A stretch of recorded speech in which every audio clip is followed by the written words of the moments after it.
All right, everyone. So let's talk about the $1,000 hiring and retention bonus grant. Now, as you know, the grant application ended or applying ended January 31st, 2022. And that was the phase one retention grant. In the spring, there will be the $1,000 phase one hiring grant. So let's talk a little bit about the difference in the two. Um, we'll go over some frequently asked questions, and I'll add in a little bit of my own. And we'll go through the process of logging in. I'll show you some of the helps that they have, the helpful infographics, um, and some of the issues that may come up while you are doing this. All right, so I'm on the childcarenj.gov website, and they're talking about the $1,000 hiring and retention bonus grant. Phase one retention grant is no longer accepting new applications after January 31st, 2022. Applications received after January 31st, 2022 will be denied with the exception of applications that were already in the system in draft status. All right, and so draft status means that you started an application, you may have something that you need to finish, or maybe there's a section that is outlined in red that you haven't filled out yet. And so that puts your application in draft status. Okay. So let's talk about the phase one hiring grant coming in the spring, right? So now it's retention grant. The spring is hiring, the hiring grant. So this grant provides $1,000 bonus payments to help recruit new staff into the childcare workforce and to reward and retain current staff. If you have hired or are hiring new staff or have existing staff who did not receive the phase one retention grant but are eligible, you can apply for them when the phase one hiring grant launches this spring. There are several things you can do to prepare. And so if you've seen my other videos, you know that there are certain things you need to do to prepare for this. And in NJCCIS, make sure you are associated with your employer under the work experience panel. In your profile, enter or update your latest employment start date, current salary, and job title, and then complete the comprehensive criminal background check and all required health and safety trainings. All right, so a lot of you have done that, the health and safety trainings. This right here in your profile, enter or update your latest employment start date, current salary, and job title. Those are some of the things that even as family childcare providers, we need to make sure those things are done, as well as the work experience panel.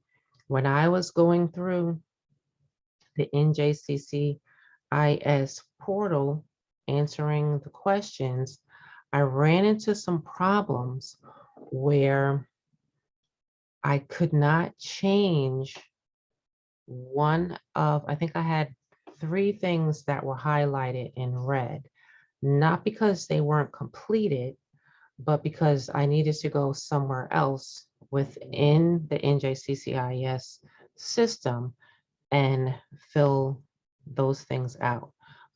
Eventually, I had to call, and if you are calling, you understand that you may not be able to talk with someone as soon as you call. You may need to leave your telephone number and they will return your call.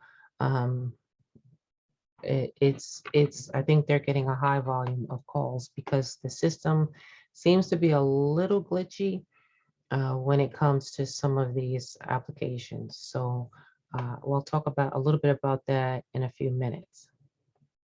Okay, so here's the grant eligibility for centers and for family child care providers. And you know the family child care providers, um, this information, I've talked about this before, what makes you eligible for this. And if you come down below here, you'll see how-to videos and documents. So they have the frequently asked questions, which we're going to go through that in a few minutes. And then they have the child care center staff, licensed child care providers, family child care providers, and they have the grant overview video, and then they have an application demo.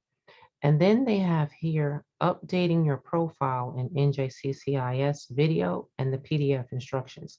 So what we'll do is we'll go through the PDF instructions, and I'll just explain a little bit about some of the things that you need to do there with updating your profile. Because even though you go into your profile and you update, it may not show that when you go and you fill out that hiring and retention grant.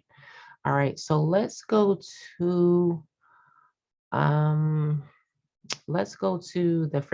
frequently asked questions.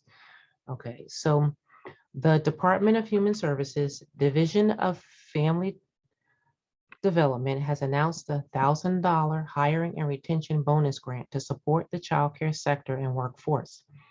This grant provides $1,000 bonus payments to help recruit new staff into the childcare workforce and to reward and retain current staff, right? So we know that.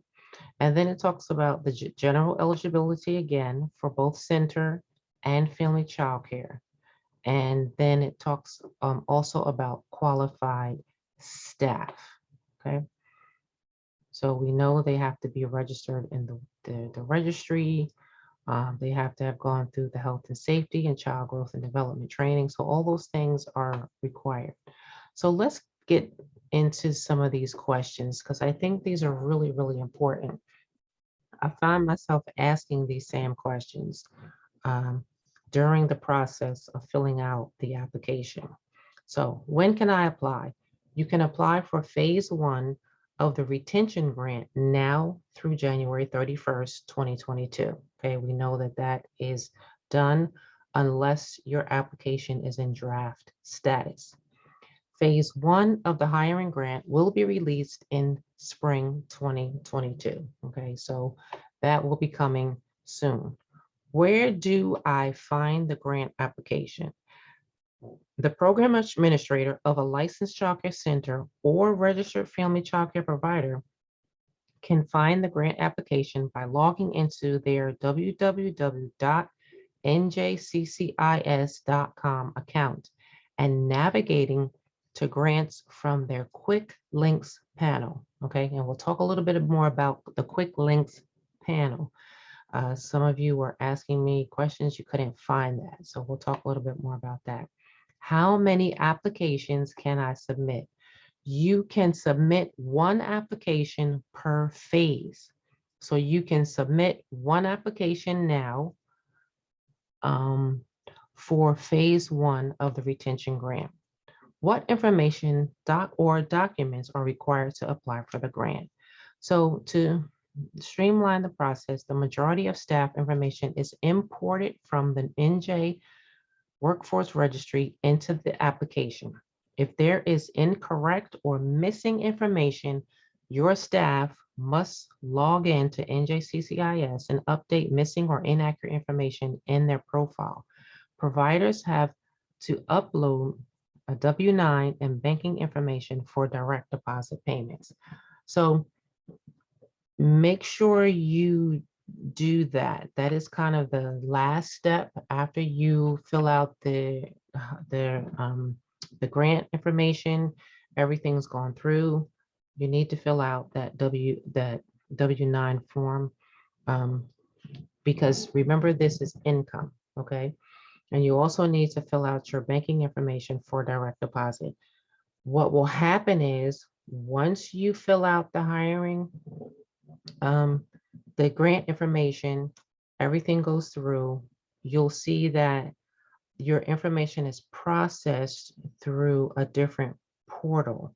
That is where you can check your account. That is also where you can upload the W-9 form, and you can also fill out your banking information. We'll go over that in a little bit. Which staff are eligible for the grant? Current, part-time, and full-time instructional teaching staff who are assigned to work in classroom and are responsible for instruction and supervision of children are eligible. Do staff have to be registered in NJCCIS to receive the grant? Yes, all staff must be registered and associated with their employer center provider under the work experience panel in NJCCIS to be eligible for the grant.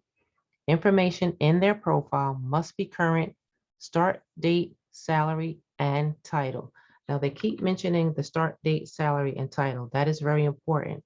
There is a part in the process where you fill that information out. That is where I had a little bit of difficulty. And even when I was filling out that information, it was not seen as being filled out in the grant application. So I had to call to get that fixed. Do I have to wait for completed trainings to be posted on staff records before I can apply for the grant? It can take up to 14 days for training completion, certificates to display on staff records as long as staff has completed or will complete the training requirements within 30 days of application. You can include those staff names on the grant application. Where do I upload my first aid and pediatric CPR training certificate in NJCCIS? All right, so a lot of times they don't want you to upload things into the NJCCIS. So that you'll have to talk with your CCRNR a little bit more about, but it says to go to registry at the top of the page and select professional profile. Then click on professional development and certifications. To expand the section, scroll down to the certification section and click on add certification. Complete the requested fields, certification type and effective date, and then in the upload certificate document section, click on browse to upload the certificate that is saved on your computer. A description box will appear. Enter details about the certificate, for example, your name, first aid and pediatric CPR training completion certificate, 11/2/2022, and then click Save to add to your training record. If you need step-by-step help, visit the NJCCIS help page. Okay, so you see that they are giving you instruction on how to upload some of that information. How do I add staff after I submit an application? You cannot modify an application that has been submitted. If staff was missing from the application you submitted, you can add those staff to the Phase 1 hiring grant application that will be available in spring 2022. What is the difference between the retention grant and the hiring grant? So the Phase 1 retention grant, which is available now through January 31st, 2022, is for staff currently employed at your program. The Phase 1 hiring grant, which will be available in spring 2022, will be for newly hired staff or staff that did not receive the Phase 1 retention grant. Both grants are for $1,000. Can staff qualify for more than one type of grant? No. Staff are only eligible for one $1,000 Phase 1 bonus payment, either as a retention grant or as a hiring grant. Can staff be eligible to receive 2 grants if he or she works at 2 different centers or locations? No. Staff are only eligible for one $1,000 bonus payment. The center location that submits the first application for that employee will receive the grant on behalf of that staff. Will staff directly receive the $1,000 bonus grant? No. Payments will be made to the provider, and they will be responsible for dispersing the full $1,000 bonus grant amount directly to staff. Now, how long does it take to receive the payment? Payments are scheduled within 30 days of application approval. How will I be notified if my application is approved or what my total grant award amount will be? Providers will receive an email informing them of their grant application status and total award amount. Now, if the grant is the grant considered income? This is a very, very important question. Yes, the grants are supported with federal funds and considered income. Who will receive the 1099? 1099 forms will be sent directly to the provider. And then they give you information on where you can get assistance. If you have specific questions about the hiring and retention bonus grant, and then for questions about eligibility for the requirement. So these are some really, really good questions. You can see again, they're talking about the different sections, the profile section, and also that the grant is considered income, as well as who is eligible or how many times someone can or staff can be eligible for $1,000 grant if they're working at different locations. So let's get into the, let's see if this is it. Yes. So let's get into the grant application itself. And so this is a PDF that you can download, and it's giving you step-by-step information with screenshots of what to do on creating an account. So remember, before you can even be eligible, you have to sign up for the NJCCIS system anyway. So that is one of the things that you must do. Once you create your account, then you can move on to other things in there. So I just want to go over this a little bit. You click on the register button to go to the register account screen. And this is what it looks like here, where you're going to put your first name, your last name, your email, confirm your email, password, address, city, state, postal code, all those things. And if you'll notice when you go in the NJCCI system, there's a few drop-down menus. So you have to pay very close attention to that. But this is your first step right here. So once you've filled in all of your information, right, you've given your email, your password, and then check the different boxes for each position for which you are requesting access. If you check the ECE assistant teacher, ECE teacher, and/or trainer roles under the registry position, additional fields appear at the bottom of the screen. So just like I was saying, depending on what you're filling in, you will see a lot of this information or some additional drop-down menus.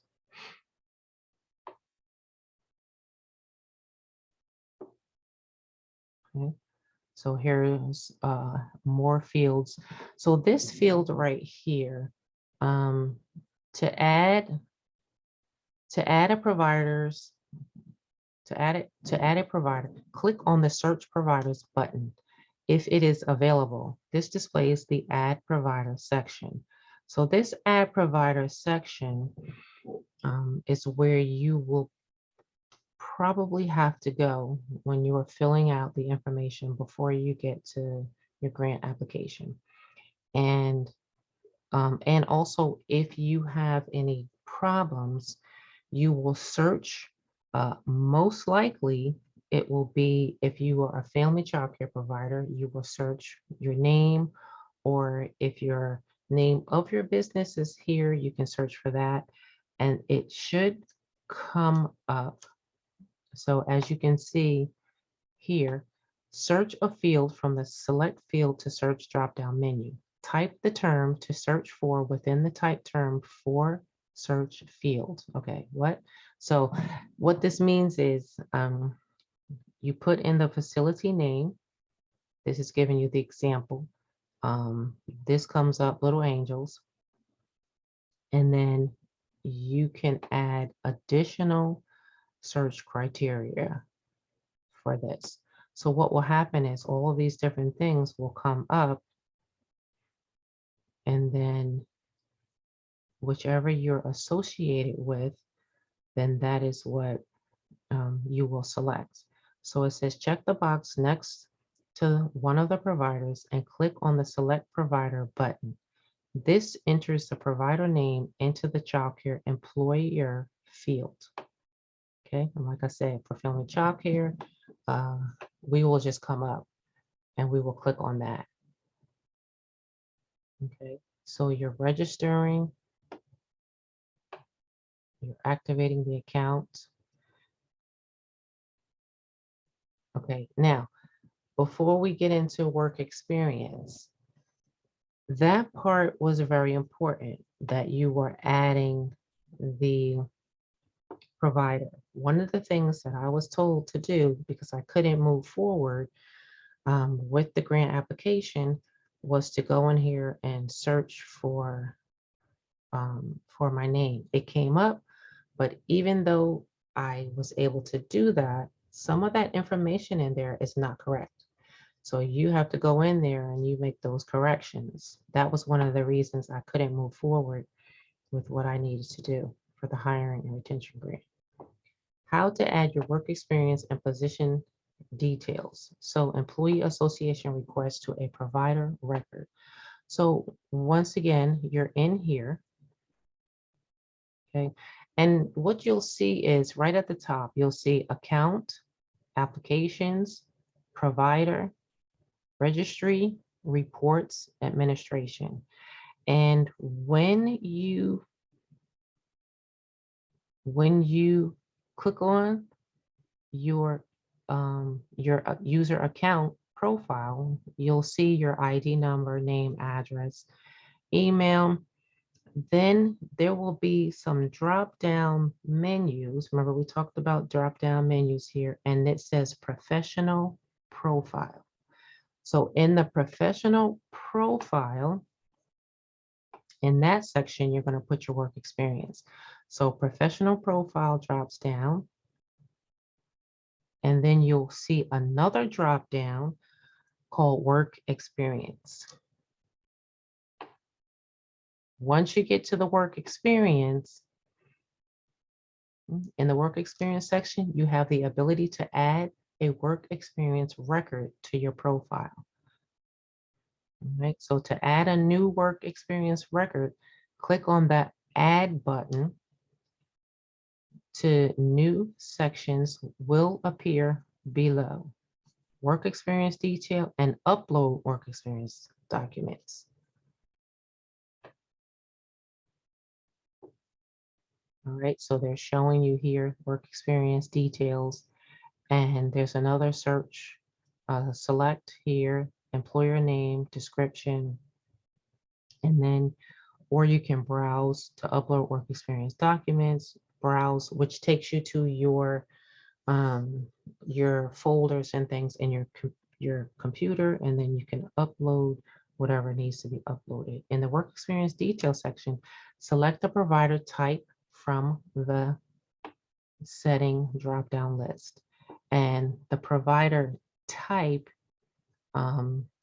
just means you'll probably see like family childcare provider in that section.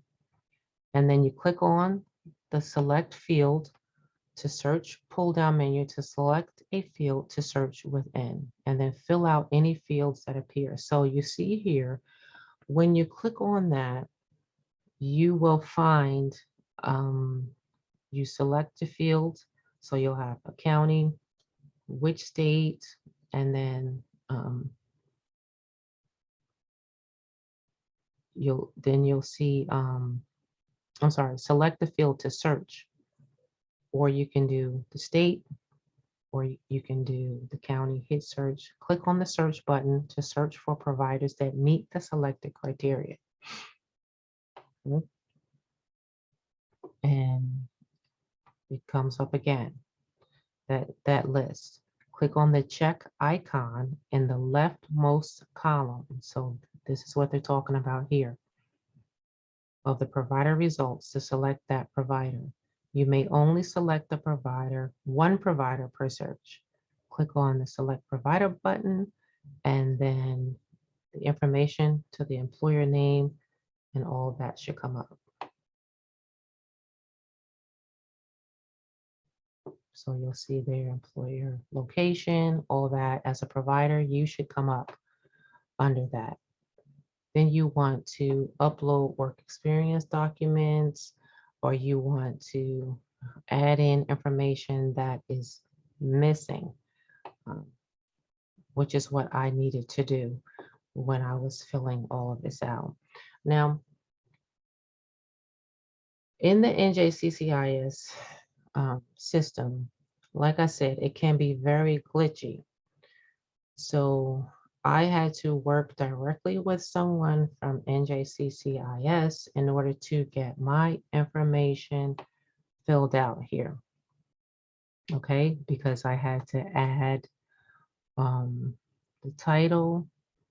There's for salary, right? There's a, you can click on full-time, part-time, salary. If you're salary, you don't need to do hourly. And then your start date, and you don't need to fill out the end date, because if you're still currently working, then that's not necessary. And then make sure you save. Okay. And then click on the title drop-down menu to select the position and title. They're just telling you exactly what I just told you to do. And then save. All right. And it says, as a family childcare provider, you cannot approve your own association. Once you have gone through the above steps, contact the NJ Workforce Registry, and I gave you the number, to have them approve the association. So that is what I had to do in order for that to be approved, because the gentleman had to redo my entire work experience, as well as update some things in my profile, because I couldn't do it. For one thing, because the system wasn't letting me, it wasn't allowing me. And he only had that capability to take things out, add things back in.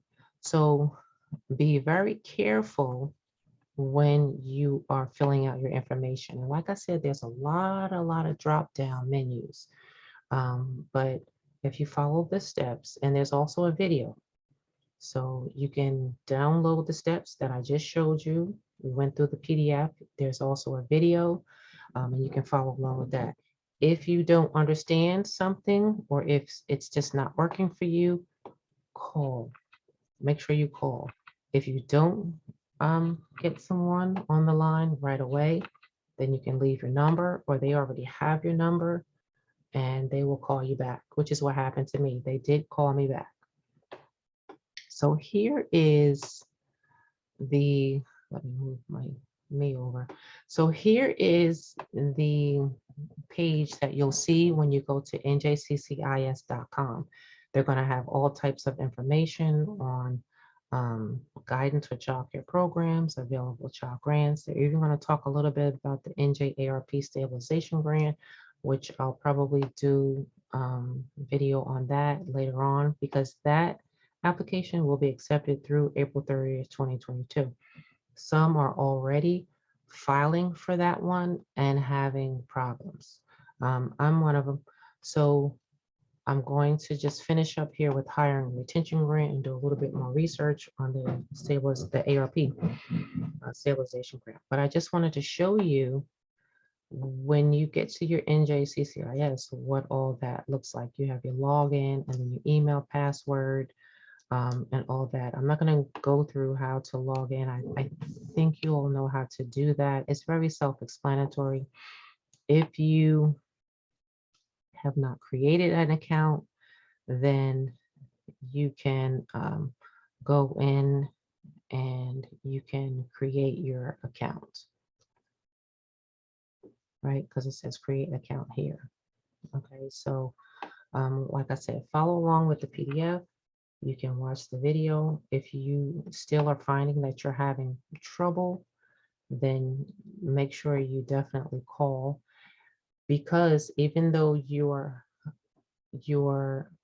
application is in the draft mode, you are still eligible.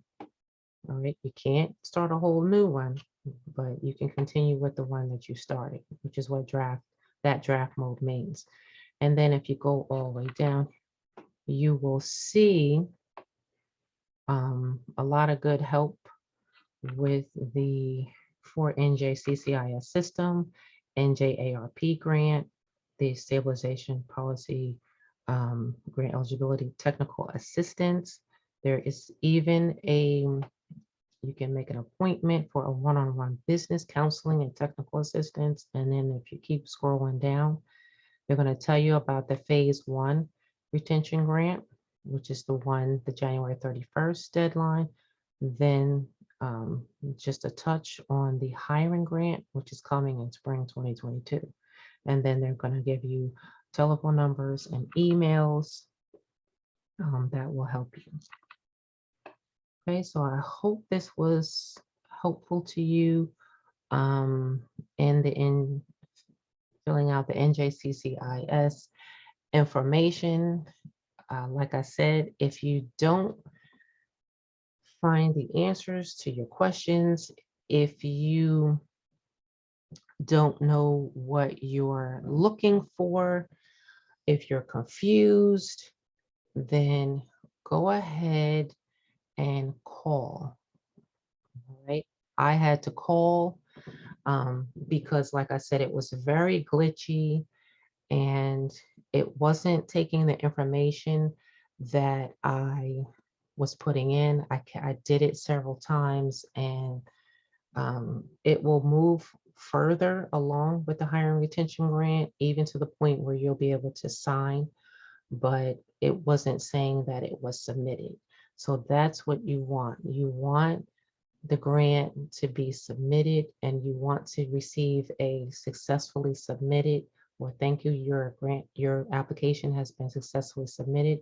And then you will receive an email that will tell you that your grant has been submitted, and you'll also receive an email in reference to it being accepted. So that is when I went ahead and I filled out the W-9 form, and you can find that on the IRS.gov website. And I also filled in my banking information. But remember, once you get past the successful completion, the successful acceptance of the application grant, then you will be taken to another page that will help you fill in the banking information and all that, and you will have to set up an account for that information. So, like I said, I hope this was helpful. This is the Childcare Entrepreneur. I'll be back talking more about these grants that are coming up, because I want you to get your money. Okay, so make sure you are subscribing so that you can receive this information. It's very, very important. I always say that if you don't apply for these grants, a lot of times the money will not be there again. Okay, so this is very, very important. And till next time, I'll see you in the next video. Take care.